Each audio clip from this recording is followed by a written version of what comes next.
राज्यातील स्थानिक स्वराज्य संस्था मतदारसंघातून निवडून द्यायच्या विधान परिषदेच्या 17 जागांसाठी निवडणूक कार्यक्रम जाहीर झालाय। त्यामध्ये धाराशिव, बीड, लातूर या सर्वाधिक चर्चेत राहणाऱ्या मतदारसंघाचाही समावेश आहे। या मतदारसंघामधून म्हणजेच तीनही जिल्ह्यांमधून स्थानिक स्वराज्य संस्थांमध्ये निवडून गेलेले सदस्य विधान परिषदेसाठी एक आमदार निवडून देतात। जिल्हा परिषद, नगर परिषद, नगरपंचायत तसंच महानगरपालिकेचे निर्वाचित आणि स्वीकृत सदस्य यासाठी मतदान करतात। त्यात आता पंचायत समित्यांच्या सभापतींनाही मतदानाचा अधिकार मिळालेला आहे। पण मागील टर्मच्या तुलनेत यावेळी 81 मतदार कमी झालेले आहेत। त्याचं पहिलं कारण म्हणजे बीड जिल्हा परिषद व पंचायत समित्यांची निवडणूक अजून बाकी आहे आणि दुसरं म्हणजे धाराशिव व लातूर जिल्हा परिषदेतील स्वीकृत सदस्यांच्या निवडी झालेल्या नाहीत। त्यामुळे ते 11 सदस्य देखील यावेळी मतदान करू शकणार नाहीत। अशा 3 जिल्ह्यातील मिळून 1132 मतदारांपैकी 1051 मतदारच मतदानासाठी पात्र असणार आहे। पण मग बीड जिल्हा परिषदेची निवडणूक झालेली नसतानाही केंद्रीय निवडणूक आयोगाने या मतदारसंघात निवडणूक कार्यक्रम का जाहीर केला? तर संबंधित मतदारसंघात 75% पेक्षा अधिक मतदार उपलब्ध असतील तर नियमानुसार तो मतदारसंघ निवडणुकीसाठी पात्र ठरतो। त्यामुळे या नियमाच्या आधारे मतदारसंघात निवडणूक लागली आहे। या मतदारसंघात आता भाजप पक्षाची ताकद वाढल्यानं साहजिकच त्यांचा उमेदवार विधान परिषदेवर सहज निवडून जाऊ शकतो। पण मागच्या टर्म मध्ये म्हणजे 2018 मध्ये भाजप पक्षाकडे बहुमत नसतानाही या ठिकाणी भाजपचे सुरेश धस विजय झाले होते। राष्ट्रवादी काँग्रेस पार्टीचा उमेदवार सहज निवडून येईल अशी परिस्थिती असतानाही पंकजा मुंडेंनी आपल्या बाजूने डाव फिरवत सुरेश धसांना निवडून आणलं होतं। त्यावेळी पंकजा मुंडे विरुद्ध धनंजय मुंडे या बहीण भावांमध्ये तीव्र स्वरूपाचा संघर्ष बघायला मिळाला होता। पण तेव्हा राज्यभर गाजलेल्या या निवडणुकीत पंकजा मुंडेंचा कोणता मास्टर प्लॅन सक्सेस ठरला होता, ज्यामुळे विजयाच्या जवळ असूनही विरोधकांचा दारुण पराभव झाला? त्याची स्टोरी मी तुम्हाला पुढच्या काही मिनिटात सांगणार आहे। नमस्कार, मी पूजा आणि आपण पाहताय देदनका। तर मंडळी, बीड, लातूर आणि धाराशिव हा स्थानिक स्वराज्य संस्था मतदारसंघ राज्यातील सर्वात प्रतिष्ठेचा, सर्वात महागडा आणि कमालीच्या नाट्यमय घडामोडींसाठी ओळखला जातो। या मतदारसंघावर 2018 पूर्वी काँग्रेस राष्ट्रवादी आघाडीचं वर्चस्व होतं, पण 2018च्या निवडणुकीत मतदारांचे सर्वाधिक संख्याबळ राष्ट्रवादी काँग्रेसकडे असतानाही या ठिकाणी भाजपच्या सुरेश धसांनी बाजी मारली होती।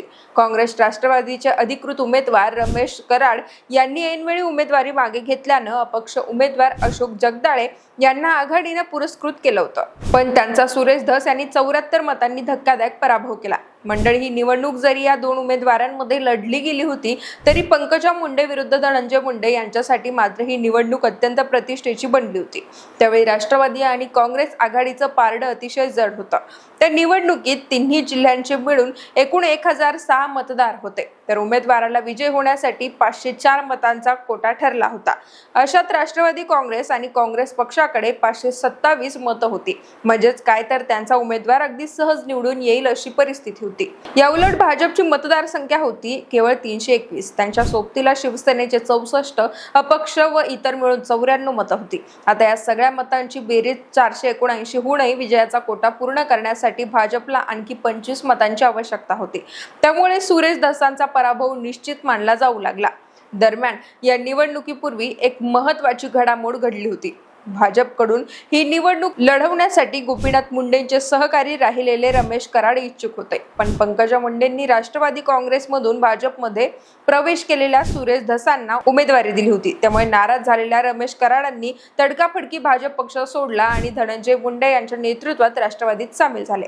त्यावर धनंजय मुंडे यांनी पक्षातील ज्येष्ठ नेत्यांकडे भांडून रमेश कराड यांना उमेदवारी मिळवून दिली।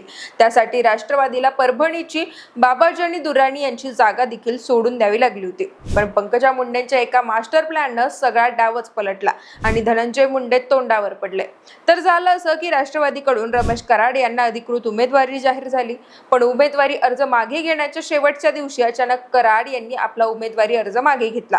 ही माघार इतक्या ऐनवेळी घेतली गेली की राष्ट्रवादीला आणि धनंजय मुंडेंना सावरण्याची संधीच मिळाली नाही। रमेश कराडांच्या या निर्णयानं काँग्रेस राष्ट्रवादी आघाडीसह धनंजय मुंडेंना मोठा धक्का बसला। नंतर मुंडेंनी लगेचच अपक्ष उमेदवार अशोक जगदाळे यांना आघाडीचा पाठिंबा जाहीर केला। त्यांच्या पाठीशी आपली सगळी ताकद लावली।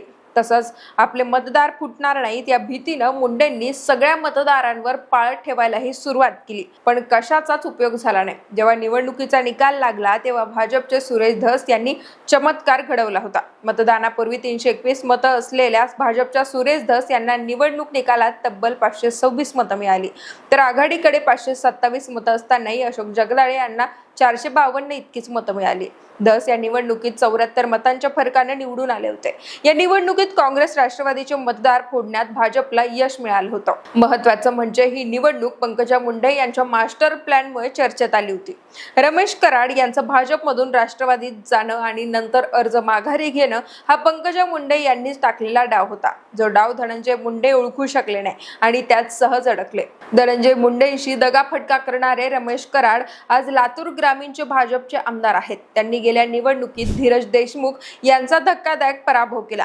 तर मंडळी, बीड, लातूर, धाराशिवची 2018 ही निवडणूक यावेळी आणखी एका कारणासाठी राज्यभरात प्रचंड चर्चेत आली होती, ते म्हणजे या निवडणुकीत मतदान करणाऱ्या एका सदस्याला लाखो रुपयांचा भाव आला होता।